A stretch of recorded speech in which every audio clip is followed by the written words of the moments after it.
Hello, welcome easy to learn classes.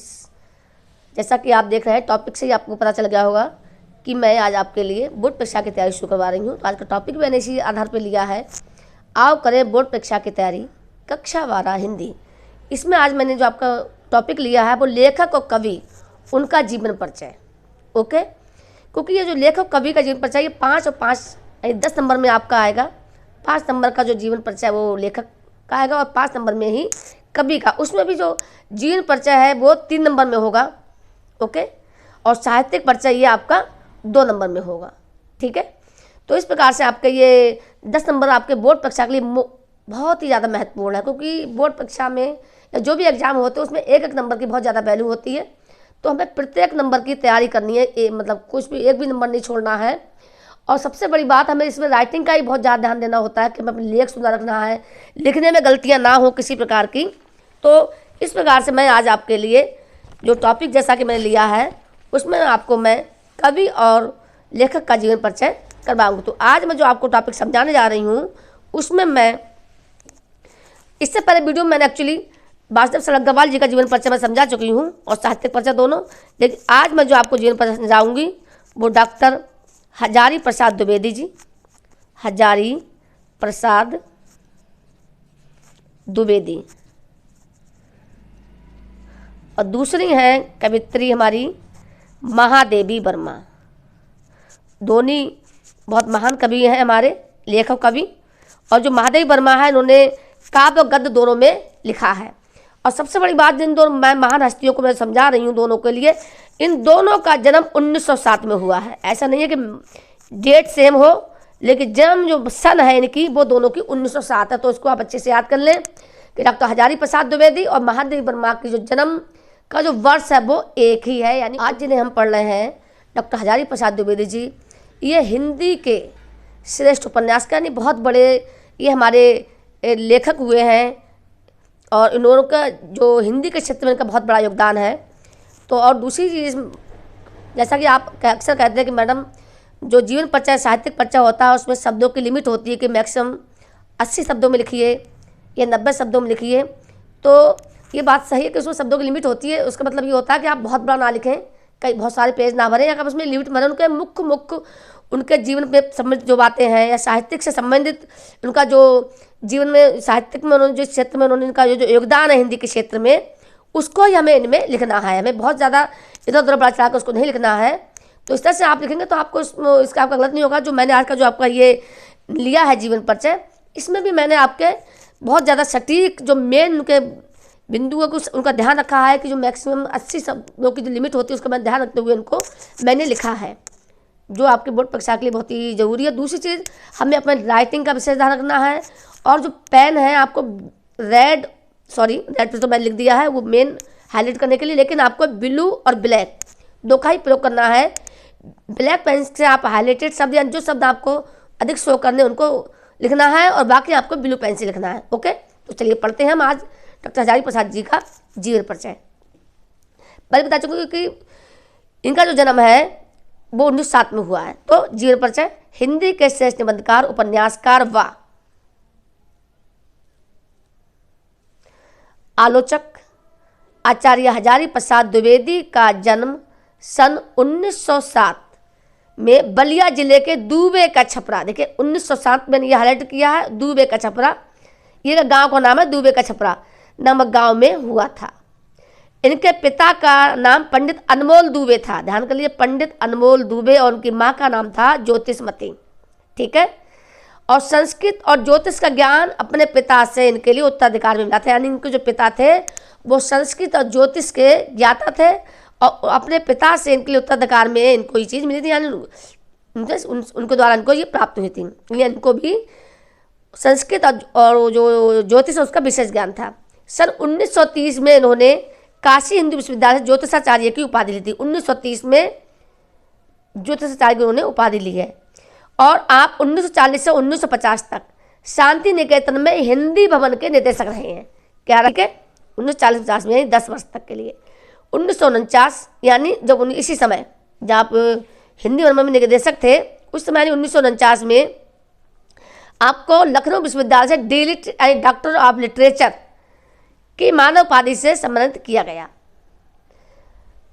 और 1957 ईस्वी में, यानी 7 वर्ष बाद, जो डिलिट है, डॉक्टरेट की जो उपाधि मिली है, इसके 7 वर्ष बाद, यानी 1957, ये यानी 8 वर्ष बाद, क्योंकि 1949 में ये मिली है। और 1957 में आपको पंजाब विश्वविद्यालय चंडीगढ़ से पद्म भूषण की उपाधि से सम्मानित किया गया। अपने उत्तरदायित्व को निभाते हुए, यानी अपने कर्तव्य को निभाते हुए, आप 19 मई 1979, 19 मई धारा की 1919, ये बहुत आपको लिए याद रहेगा, 19 मई 1979, ठीक है। यानी यहाँ पे एक चीज़ ध्यान, यहाँ 1907 अगर जीरो हटा दें यहाँ पे ये, तो 197 में यहाँ भी आ रहा है, और 197 यहाँ भी आ रहा है, यानी 1907 है ये, 1979 आप सिमिलरिटी चाहे तो बना सकते हैं, इसके लिए आपको याद करने के लिए सही रहेगा। तो 1979 को स्ट्रोक से धार गया, यानी आपकी मृत्यु हो गई। तो अगर इस तरह से आप देखते हैं कोई भी निबंध या इनका आप इस तरह साहित्यिक परिचय लिखते हैं, या इस प्रकार से आप इनका जीवन परिचय लिखेंगे, ये पूरा इनका जीवन परिचय हो गया, तो आपको यहाँ पे ये 3 नंबर जो है आपको ये पक्के मिल जाएंगे। ओके, सब चीज़ में कुछ भी नहीं छोड़ा है। इसके बाद हम लिखेंगे साहित्यिक परिचय, क्योंकि 3 नंबर का तो हो गया जीवन परिचय, अब आपको साहित्यिक परिचय भी लिखना है। आपको तो पूरे नंबर लेने हैं इसमें। तो साहित्यिक परिचय में भी मैंने इनकी मुख्य बातें ही ली हैं। हजारीपद द्विवेदी साहित्य के विख्यात निबंधकार, इतिहास लेखक, अन्वेषक, आलोचक, संपादक, उपन्यासकार के अतिरिक्त इन कितने सारे, देखिए आप कितने महान व्यक्ति थे ये, कि निबंधकार भी थे, इतिहास लेखक भी थे, अन्वेषक यानी खोजकर्ता भी थे, आलोचक भी थे, आलोचना भी करते थे, संपादक और उपन्यासकार करते थे। आप एक कुशल वक्ता और एक सफल अध्यापक भी थे। आप कितने महान थे, कितने सारे आपके अंदर गुण थे। तो आप एक महान अध्यापक, एक सफल अध्यापक भी थे। आधुनिक युग के गद्यकारों में आचार्य हजारी प्रसाद द्विवेदी जी का महत्वपूर्ण स्थान है ना, महान हस्ती है, आप समझ रहे होंगे। हिंदीगत क्षेत्र में आपका साहित्यिक सेवाओं में योगदान निम्न प्रकार से है, ठीक है। इनको मैंने बाकायदा टॉपिक वाइज लिया है मैंने, जिससे कि आप उसको आराम से याद कर लें, या क्योंकि जो भी हेडिंग वाइज जो भी होते हैं तो उनको याद करने में सुविधा रहती है। तो पहला निबंधकार के रूप में इनका साहित्यिक योगदान हम पढ़ेंगे। आचार्य हजारी प्रसाद द्विवेदी के निबंधों में जहाँ साहित्य और संस्कृति की अखंड धारा प्रभावित होती है, वहीं नित्य प्रति के जीवन की विविध गतिविधियों, क्रिया, व्यापारों, अनुभूतियों आदि का चित्रण भी अत्यंत सजीवता और मार्मिकता के साथ आपने अपने निबंधों में किया है। ओके, समझ आगे हो गया आपको। दूसरी की जो है एक आलोचक के रूप में भी इनको हम पढ़ेंगे, ठीक है। तो आलोचक के रूप में आलोचनात्मक साहित्य के सृजन की दृष्टि से द्विवेदी जी का महत्वपूर्ण स्थान है। इनकी कृतियों में विद्वता और अध्ययनशीलता स्पष्ट रूप से दिखाई देती है। ओके, सूर साहित्य आपकी प्रारंभिक आलोचनात्मक कृति है। अगर इस तरह से प्रश्न पूछा जाता है कि हजारी प्रसाद द्विवेदी जी की पहली प्रारंभिक जो प्रथम आलोचनात्मक कृति कौन सी है, तो सूर साहित्य। ये मैंने देखिए ब्लैक पेन लिख दिया है, इसलिए आप इसको याद रखिएगा, ठीक है। उपन्यासकार के रूप में आपके उपन्यासों में विस्तृत तथा गंभीर अध्ययन व प्रतिभा का सामंजस्य दिखाई देता है। ललित और निबंधकार के रूप में द्विवेदी जी को ललित निबंध की व्यवस्थित रूप प्रदान करने वाले, यानी ललित निबंध को व्यवस्थित रूप प्रदान करने वाले निबंधकार के रूप में अग्रणी स्थान जो है वो प्राप्त है, अग्रणी रहे हैं आप। निश्चय ही ललित निबंध के क्षेत्र में युग प्रवर्तक लेखक रहे हैं। आपकी कृतियाँ ये जो निम्न प्रकार से मैंने यहाँ पे ये क्रमबद्ध तरीके से लिखी हैं। आचार्य हजारी प्रसाद द्विवेदी जी की कृतियाँ जो है निम्न प्रकार से हैं। निबंध संग्रह में आपके अशोक के फूल, कुटज, विचार प्रभा, विचार और वितर्क, आलोक पर्व और कल्पलता ये है। और अशोक के जो फूल जो आपका निबंध संग्रह है ये आपने अपने सिलेबस में पढ़ा है। आलोचना साहित्य, सूर साहित्य, कालिदास की लालित योजना, कबीर साहित्य सहचर, साहित्य का मर्म, ये आपके आलोचनात्मक साहित्य आपका इसमें, ठीक है। इतिहास, हिंदी साहित्य की भूमिका, हिंदी साहित्य का आदिकाल और हिंदी साहित्य, ये आपका इतिहास का संग्रह है। उपन्यास, बाणभट्ट की आत्मकथा, चारुचंद्र लेख, पुनर्नवा, अनाब दास का पोथा, ये आपके उपन्यास हैं ये। ओके, उसी प्रकार से संपादन में आपका नाभ सिद्धों की बानियाँ, संक्षिप्त पृथ्वीराज रासो, संदेश रसक, ये आपके संपादन है। संदेश रासक और ये सारे आपके ये संपादन है। यह ध्यान रखने वाली बात है, संचित पृथ्वीराज रासो ये आपका है संपादन है, और चंद्रवरदाई का पृथ्वीराज रासो है, वो उसको मत समझिएगा आप। यहाँ पे लिखा है संचित पृथ्वीराज रासो, वो है केवल पृथ्वीराज रासो। ओके, तो इनको आपको ध्यान रखना होगा। उसी प्रकार से अनुदित रचनाएं, अनुदित रचनाओं में प्रबंध चिंतामणि, पुरातन प्रबंध संग्रह, प्रबंध कोश, विश्व परिचय, लाल कनेर, मेरा बचपन आदि, ये आपके अनुदित रचनाएं हैं। ओके, तो इस प्रकार से आपकी कृतियां हैं ये सारी। और उसके बाद आपका हम पढ़ते हैं साहित्य में स्थान। ओके, तो साहित्य में स्थान क्या है आपका हिंदी साहित्य के क्षेत्र में, तो उसको हम पढ़ेंगे। डॉक्टर हजारी प्रसाद द्विवेदी की कृतियां हिंदी साहित्य की शाश्वत निधि हैं। उनके निबंधों एवं आलोचनाओं में उच्च कोटि की विचारात्मकता क्षमता के दर्शन होते हैं। हिंदी साहित्य जगत में इन्हें एक विद्वान, समालोचक, निबंधकार एवं आत्मकथा लेखक के रूप में ख्याति प्राप्त है, यानी प्रसिद्धि प्राप्त है। वस्तुतः ये एक महान साहित्यकार है। आधुनिक युग के गद्यकारों में इनका विशेष स्थान है। तो देखा आपने, मैंने इसमें सारे जो इनका जीवन परिचय, साहित्य परिचय लिया, इसमें मुख्य जो है इनकी योगदान है हिंदी क्षेत्र में, उनको ही मैंने लिया है। तो उसको आप अच्छे से तैयार कर लीजिए। इसके बाद हम पढ़ते हैं लेखिका और कवि महादेवी वर्मा के लिए। ओके, तो ये भी इनका जन्म 1907 में हुआ है। ये भी बहुत महान कवि है, हमारा हिंदी जगत में इनका महत्वपूर्ण स्थान है।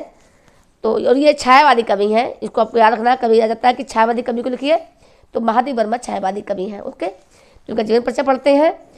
महादेवी वर्मा का जन्म फर्रुखाबाद, ध्यान रखिएगा, फर्रुखाबाद उत्तर प्रदेश में है। ये उत्तर प्रदेश के एक शिक्षित कास्ट परिवार में 1907 में होलिका दहन के त्यौहार के दिन हुआ था। जो उनका त्यौहार है उस दिन इनका 1907 ईस्वी में इनका जन्म हुआ था। इनके पिता का नाम गोविंद प्रसाद वर्मा और माता का नाम हेमरानी था। हेमरानी जो इनकी माँ थी वो हिंदी और संस्कृत की ज्ञाता तथा साधारण कवित्री थी। इनकी जो माँ ही वो भी एक साधारण कवित्री थी, माँ का नाम था हेमरानी। महादेवी वर्मा पर अपने नाना और माता का विशेष प्रभाव पड़ा था इनके जीवन पर। और 9 वर्ष की छोटी सी आयु में इनकी शादी भी इनका विवाह हो गया था शुभ नारायण वर्मा जी से। यानी बहुत छोटी सी, यानी 9 वर्ष की उम्र, आपको समझ सकते हैं कि छोटी सी उम्र होती है। बच्चे सेकंड थर्ड में पढ़ते हैं इस उम्र में, फोर्थ में, तो इनका यहाँ पे इस उम्र में इनकी शादी हो गई थी। तो इतनी जटिल समस्याओं के बावजूद भी शादी भी जल्दी हो गई। और बाद में इनकी माता का भी देहांत हो गया था। उसके बाद ही उन्होंने अपने अध्ययन को जारी रखा था। और इनका जो दाम्पत्य जीवन है वो भी ज़्यादा सफल नहीं रहा है। और फिर आपको समझना पड़ेगा, फिर ये इतनी हिंदी जगत में इनका जो नाम वो स्वर्ण अक्षर में लिखा हुआ है। इन्होंने अपने जीवन में बहुत ज़्यादा परेशानियां उठाई हैं, उसके बाद भी अपने जो कर्तव्य है अपने उस पर ये लगी रही निरंतर रूप से। तो इनका जो वैवाहिक जीवन था वो सफल नहीं रहा। विवाह के बाद उन्होंने अपनी परीक्षाएं सफलतापूर्वक उत्तीर्ण की। इन्होंने घर पर ही चित्रकला और संगीत की शिक्षा अर्जित की है, घर पर रहकर। इनकी उच्च शिक्षा इलाहाबाद प्रयाग में हुई। पहले इलाहाबाद का नाम प्रयाग था और अब पुनः इसका नाम प्रयाग हो गया है, इलाहाबाद से पुनः प्रयाग हो गया है। इस समय भी जो हमारी वर्तमान सरकार उसने का नाम प्रयाग कर दिया है, सभी को मालूम है। तो कुछ समय तक महादेवी जी ने चांद पत्रिका का भी संपादन किया है। आपने एक चांद पत्रिका है उसका भी संपादन किया है। उन्होंने शिक्षा समाप्ति के बाद 1933 में प्रयाग महिला विद्यापीठ के प्राचार्य पद को सुशोभित किया। यानी हमने 1933 में प्राचार्य पद को भी आपने सुशोभित किया है। इनकी काव्यात्मक प्रतिभा के लिए इन्हें हिंदी साहित्य सम्मेलन द्वारा शेखसरिया एवं मंगला प्रसाद पुरस्कारों से सम्मानित किया गया। 1933 में आप प्रधानाध्यापक बनी, प्रधानाचार्य बनी और आपके लिए साहित्य सम्मेलन ने शेखसरिया और मंगला प्रसाद पुरस्कारों से सम्मानित किया। उसके बाद भारत सरकार द्वारा पद्म भूषण सम्मान सम्मानित हुआ और 1983 में ही आपको 2 पुरस्कार मिले, भारत भारती और ज्ञानपीठ पुरस्कार, जो हिंदी क्षेत्र में दिया जाता है ये। तो ये पुरस्कार भी आपके लिए दिए गए। और इस महान लेखिका का जो मृत्यु है कवित्री को कवित्री लेखा का दोनों थी, इसलिए मैंने दो लिखा है। लेखिका और कवित्री का जो स्वर्गवास है वो 11 सितंबर को 1987 को हो गया। जो महादेवी जी की मृत्यु हुई 11 सितंबर 1987 में हो गई। अब आपका साहित्य योगदान, इसको हम समझते हैं, जिसको मैंने बहुत चुनिंदा इसके में ही मैंने इनके योगदान को लिया है। तो बहुत लंबा नहीं लिखा है क्योंकि मुझे याद है कि शब्दों की इसमें लिमिट होती है, तो उसको विशेष ध्यान रखा है मैंने। साहित्य योगदान, छायावाद की प्रमुख प्रतिनिधि कवित्री महादेवी वर्मा का नारी के प्रति विशेष दृष्टिकोण एवं भावुकता होने के कारण इनके काव्य में रहस्यवाद, वेदना भाव, अलौकिक प्रेम आदि की अभिव्यक्ति हुई। चांद पत्रिका का संपादन करके इन्होंने नारी को अपनी स्वतंत्रता और अधिकारों के प्रति सजग किया। महादेवी वर्मा जी के जीवन पर महात्मा गांधी का भी विशेष प्रभाव पड़ा था और कला साहित्य साधना पर कविंद्र रविंद्र का प्रभाव पड़ा। कविंद्र यानी कवियों में श्रेष्ठ रविंद्रनाथ ठाकुर जी, रविंद्रनाथ टैगोर जी का इनके जीवन पर विशेष प्रभाव पड़ा था। तो कविंद्र रविंद्र जी है रविंद्रनाथ ठाकुर जी के लिए या रविंद्रनाथ टैगोर के लिए कहा गया है। इनका हृदय अत्यंत करुणामय या करुणापूर्ण, संवेदना युक्त एवं भावुक था। इनका साहित्य में वेदना की गहरी टीस है, जो आपके उनके जो लेख है या इनके जो कविताएं हैं उसमें आपको शहरी देखने को मिलता है। रचनाएं, महादेवी वर्मा की प्रमुख जो कृतियां वो निम्न प्रकार से हैं। निहार, इसमें ये आपकी प्रथम जो काव्य संग्रह है। कभी कभी अगर आपका ये क्वेश्चन इस तरह से आ जाता है क्योंकि आपके कुछ क्वेश्चन छोटे छोटे पूछे जाते हैं एक नंबर में, तो आ जाता है, तो उसमें आप बता सकते हैं कि जो निहार है वो महादेवी जी का प्रथम प्रकाशित काव्य संग्रह है। रश्मि, इसमें आत्मा परमात्मा विषयक आध्यात्मिक गीत है, यानी रश्मि है वो आपका इनका जो है आध्यात्मिक गीत से संबंधित है। नीरजा, इसमें प्रकृति प्रधान गीत संकलित है। सांदगीत, इसमें इनके संग्राम पर गीतों का संकलन है। दीपशिखा, इसमें इनके रहस्य भावना प्रधान गीतों का संग्रह है। यामा, यह महादेव जी के भाव प्रधान विशिष्ट गीतों का संग्रह है यामा। इसके अलावा भी इन्होंने आधुनिक कवि, संधिनी, सप्तपर्णा, इनके ये काव्य संग्रह हैं और अतीत के चलचित्र, स्मृति की रेखाएं, श्रृंखला की कड़ियाँ, ये गद्य रचनाएं हैं क्योंकि कवि लेखक दोनों हैं, तो काव्य और ये गद्य की उनकी रचनाएं हैं। साहित्य में स्थान, महादेवी जी वर्मा वर्तमान हिंदी कविता की सर्वश्रेष्ठ गीतकार, छायावादी कवि हैं। इनका कला पक्ष एवं भाव पक्ष दोनों ही अद्वितीय हैं। अपने साहित्यिक व्यक्तित्व एवं अद्वितीय कृतित्व के आधार पर हिंदी साहित्याकाश में महादेवी जी का गर्मा पद ध्रुव तारे की तरह अटल है। ठीक है, साहित्याकाश में महादेवी जी का गर्मामय पद ध्रुव तारे की तरह अटल है। यानी जो महादेवी वर्मा जी का जो नाम है वो हिंदी जगत में, हिंदी के क्षेत्र में स्वर्ण अक्षरों से लिखा गया है। तो इस प्रकार से मैंने इसमें आपके मुख्य बिंदु लिए हैं और मैंने इसका विशेष ध्यान रखा है कि जो शब्द है वो बहुत ज़्यादा ना हो। तो ये पूरा आपका इस प्रकार से 1000% द्विवेदी जी और महादेवी वर्मा जी का ये मोस्ट इंपॉर्टेंट बोर्ड के लिए अति उपयोगी है। ये आपके लिए मैंने तैयार किया है और हाँ, इसमें मैंने काफ़ी प्रयास किया, बहुत मेहनत की है इसको लिखने में। और अगर आप मेरे चैनल पर नए हैं तो कृपया मेरे चैनल को सब्सक्राइब करें, लाइक करें, कमेंट्स करें। और स्टूडेंट, अगर आपको इसकी प्रतियाँ हैं जिसको वो मैं आपको डिस्क्रिप्शन में डाल दूँगी, जिससे आप चाहें तो उसमें देख के इसको लिख भी सकते हैं। Thank you.